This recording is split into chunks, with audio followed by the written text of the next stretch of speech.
یہ جو فکری اور سوچ کی جو آزادی ہے کہ جو من میں آتا ہے اس کو سوچے چلے جائیں اور جو آتا ہے اس پر زبان کر لے آئیں، تو اہل مغرب کے اندر یہ طریقہ ہے،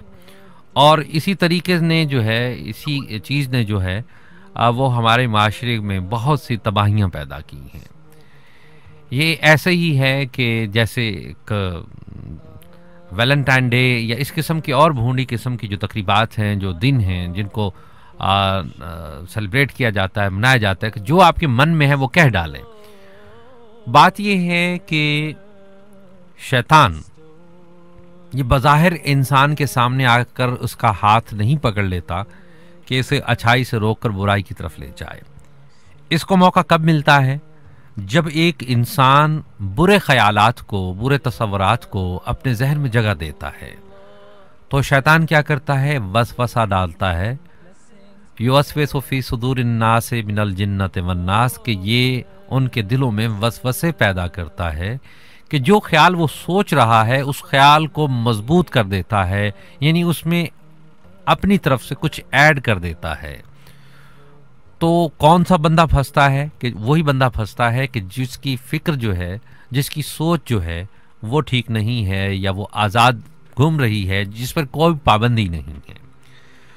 تو انسان کی سوچ اور فکر پر بھی پابندی ہے، وہ اس حوالے سے ہے کہ اچھا سوچے۔ اس لیے تو ایک جگہ میں پڑھ رہا تھا، مومن کی تعریف، مومن وہ ہے جس کی تنہائی پاکیزہ ہو، یعنی جب وہ تنہا بیٹھا ہو، یعنی تنہائی میں جب وہ سوچ رہا ہو تو وہ پاکیزہ سوچ رہا ہو، اس کی یہ سوچ جو ہے وہ اس کے اندر کے انسان کو بالکل جناب۔ اور تعلیم کا اصل مقصد یہی ہے کہ انسان کو آداب زندگی سکھانا، آداب سکھانا۔ اس لیے میں نے علامہ اقبال کا ایک شعر جو ہے وہ پروگرام کے سٹارٹ میں پڑھا تھا کہ یہ فیضان نظر تھا کہ مکتب کی کرامت تھی، یہ فیضان نظر تھا کہ مکتب کی کرامت تھی، کس نے سکھلائے اسماعیل کو آداب فرزندی۔ تو یہاں پر بات ہو رہی تھی آداب کی، کہ حضرت اسماعیل علیہ السلام نے جو اپنے والد کی حکم کی بجا آوری کی، جو ان کے درمیان میں جو گفتگو ہوئی، جب حضرت ابراہیم علیہ السلام نے یہ فرمایا کہ میں نے خواب دیکھا ہے کہ میں تمہیں قربان کر رہا ہوں، تو حضرت اسماعیل علیہ السلام نے فرمایا کہ آپ اپنا یہ خواب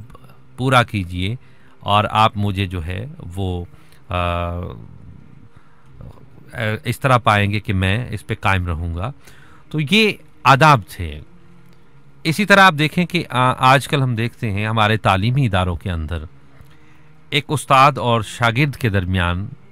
وہ رشتہ قائم نہیں رہا، وہ ادب کا وہ ایک جو طریقہ کار ہے وہ وضع نہیں رہا۔ تو جب تک استاد اور شاگرد کے درمیان یہ ادب کو ملحوظ خاطر نہیں رکھا جائے گا، جب تک شاگرد استاد کا احترام نہیں کرے گا، اس وقت تک بات نہیں بنے گی۔ مجھے ایک دفعہ کسی سے یہ بات سن کر بڑی حیرانی ہوئی اور پریشانی بھی ہوئی، کیسی عجیب سوچ تھی کہ کوئی اسلامیات کا پروفیسر بچوں کو یہ تعلیم دے رہا تھا کہ استاد کے لیے احترام میں کھڑا ہونا بدعت ہے۔ مجھے بڑا دکھ ہوا کہ وہ کیسا اسلامی تعلیمات دینے والا ٹیچر ہے جو بچوں کو یہ سکھلا رہا ہو کہ استاد کے احترام میں شاگرد کو نہیں کھڑا ہونا چاہیے۔ آئیے میں نے کہا میں آپ کو بتاتا ہوں کہ حضور نبی کریم صلی اللہ علیہ وآلہ وسلم جو کہ معلم انسانیت ہیں،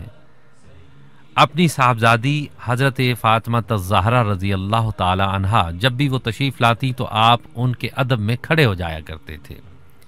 اسی طرح ایک دفعہ آپ کی رضائی بہن آپ سے ملنے کے لیے آئی تو آپ اس کے احترام میں کھڑے ہوئے اور آپ نے اپنی چادر مبارک اس کے لیے بچھا دی اور وہ اس پر تشریف فرما ہوئی۔ اسی طرح جب حضور صلی اللہ علیہ وآلہ وسلم تشریف لاتے تو صحابہ کرام رضوان اللہ علیہم اجمعین آپ کے ادب اور احترام میں کھڑے ہو جایا کرتے تھے۔ اور یہ نہ جھکنا، یہ ادب نہ کرنا، یہ ابلیس کا طریقہ ہے کہ جب اللہ نے فرشتوں کو حکم دیا تو وہ سب کے سب جھک گئے اور ابلیس اکڑ گیا۔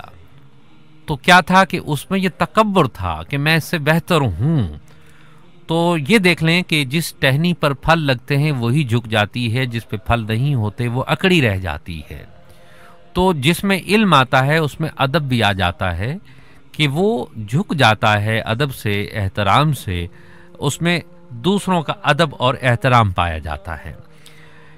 ایک دفعہ جب کفار مکہ نے حضور صلی اللہ علیہ وسلم کو کسی معاہدے کے سلسلے میں بلایا، آپ کفار کی محفل میں آپ نے جانا تھا، اور اس محفل کا جو سردار تھا، جو سرغنہ تھا، وہ ابو جہل تھا۔ تو ابو جہل نے یہ پلان بنایا کہ جب حضور صلی اللہ علیہ وسلم یہاں پر تشریف لائیں تو دیکھو ان کے احترام میں خبردار کسی نے نہیں کھڑے ہونا، اور آپس میں اس طرح مل کر بیٹھو کہ ان کے بیٹھنے کی جگہ بھی نہ ہو۔ یعنی اس نے آپ صلی اللہ علیہ وسلم کی انسلٹ کا ایک پورا پلان بنایا ہوا تھا۔ تو جب حضور صلی اللہ علیہ وسلم اس محفل میں تشریف لے جاتے ہیں، آپ کے جلال و جمال کا یہ اثر تھا کہ سب سے پہلے ابو جہل کھڑا ہو گیا،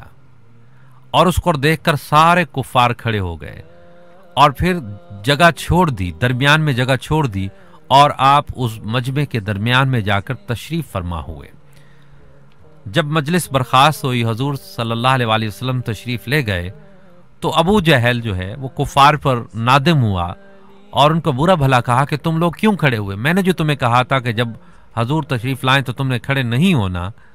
تو اس پر انہوں نے کہا کہ آپ کیوں کھڑے ہوئے تھے؟ ہم تو آپ کو دیکھ کر کھڑے ہوئے تھے کہ آپ ہمارے سردار ہیں۔ تو اس پر ابو جہل نے کہا کہ اگر میں نہ کھڑا ہوتا تو میرے کان چر جاتے، کسی نے مجھے کانوں سے پکڑ کر کھڑا کر دیا ہے۔ تو یہ اللہ رب العزت نے فرشتوں کو بھیجا کہ میرے محبوب کے احترام میں ابو جہل کو کھڑا کر دیا۔ تو کسی کے ادب میں، کسی کے احترام میں کھڑے ہونا، یہ اس کو عزت دینے کے مترادف ہے۔ آپ سے کوئی مقام میں بڑا ہے، آپ اس کے ادب میں کھڑے ہوئے ہیں تو یقیناً، یا پھر کسی محفل میں آپ بیٹھے ہیں، کوئی دوست آپ سے چھوٹا ہے یا بڑا ہے، آپ سے ملنے کے لیے آتا ہے، یا کوئی کسی محفل میں آتا ہے، تو آپ کھڑے ہو کر اس کے لیے جگہ چھوڑتے ہیں۔ آپ نے اس کے لیے جگہ چھوڑی ہے تو وہ آپ کو اپنے دل میں جگہ دے گا، کیوں کہ آپ اس کی رسپیکٹ کر رہے ہیں۔ تو سامعین محترم، یقین مانیے کہ اگر آپ اسلامی تاریخ کا مطالعہ کیجئے کہ دین اسلام کی تبلیغ جو ہے وہ تقریر سے نہیں ہوئی، وہ بظاہر زبانی کلام سے نہیں ہوئی، بلکہ مسلمانوں کے کردار سے ہوئی ہے۔ اسلام پھیلا ہے تو مسلمانوں کے کردار سے پھیلا ہے، ان کے اخلاق سے پھیلا ہے، کہ وہ اخلاق، وہ کردار کیا تھا کہ انہوں نے انسانوں کو احترام دیا، ان کا ادب کیا، ان کے ساتھ برتاؤ رکھا، اس سے ان کے دل جیت لیے گئے۔ برِ صغیر میں اگر دیکھ لیں کہ اولیاء کرام نے جو اسلام کی شمع کو روشن کیا اور لوگ گروہ در گروہ دین اسلام میں داخل ہونے لگے، اور 800 سالہ ہماری اسلامی تاریخ جو ہے وہ اس بات کی گواہی دیتی ہے کہ ہندوستان میں ہماری 800 سالہ جو اسلامی حکومت ہے، اور وہاں پر جو اسلامی فن تعمیر ہے، وہ اس بات کی گواہی دیتی ہے کہ مسلمانوں کا یہاں پر کس قدر عروج رہا ہے۔ تو وہاں پر کیا تھا کہ ہندوؤں کے اندر چھوت پات کا نظام تھا، اونچی اور نیچی ذات سے لوگ جو ہے وہ گروہوں میں بٹے ہوئے تھے، لیکن مسلمان جب گئے تو انہوں نے سب کو گلے لگایا، سب کے ساتھ اچھا برتاؤ کیا، تو ان کے اس اچھے برتاؤ اور اخلاق کی وجہ سے لوگ گروہ در گروہ اسلام میں داخل ہونے لگے۔ سب ان بات سے بات چل نکلی، میرے ذہن میں ایک بات آ رہی ہے، آپ سے ضرور گوش گزار کرتا چلوں۔ اکثر جو ایک سیکولر طبقہ ہے وہ اسلام کو اور مسلمانوں کو نشانہ بناتے ہوئے بات کرتے ہیں، میں نے کئی لوگوں سے یہ بات سنی، لیکن وہ اس کے ایک پہلو کو دیکھتے ہیں۔ میں اس کے دوسرے پہلو پر روشنی ڈالنا چاہتا ہوں۔ کہا جاتا ہے کہ جب ہندوستان میں تاج محل بن رہا تھا تو اس وقت لندن کے اندر جو ہے وہ آکسفورڈ کے اندر یونیورسٹی بن رہی تھی، اس وجہ سے مسلمان پیچھے رہ گئے۔ لیکن کہنے والے شاید یہ بات بھول جاتے ہیں، یہ تاج محل ہے یا جتنے بھی مساجد ہیں یا بلند و بالا عمارات ہیں، تو یہ مسلمانوں کے فن تعمیر کو ظاہر کر رہی ہیں، ان کی اس انجینئرنگ کے یہ شاہکار ہیں کہ اس وقت اگر لندن میں یونیورسٹیاں بن رہی تھیں تو ان کی نظر اس بات پہ کیوں نہیں جاتی کہ ہندوستان کے اندر بھی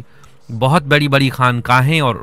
علم کے وہ مراکز تھے جہاں پر انسانیت کو معراج ملا کرتی تھی، جن کے پڑھے ہوئے جو انسان تھے وہ کہیں داتا علی حجویری کی صورت میں تھے تو کہیں خواجہ معین الدین اجمیری چشتی رحمۃ اللہ علیہ تھے۔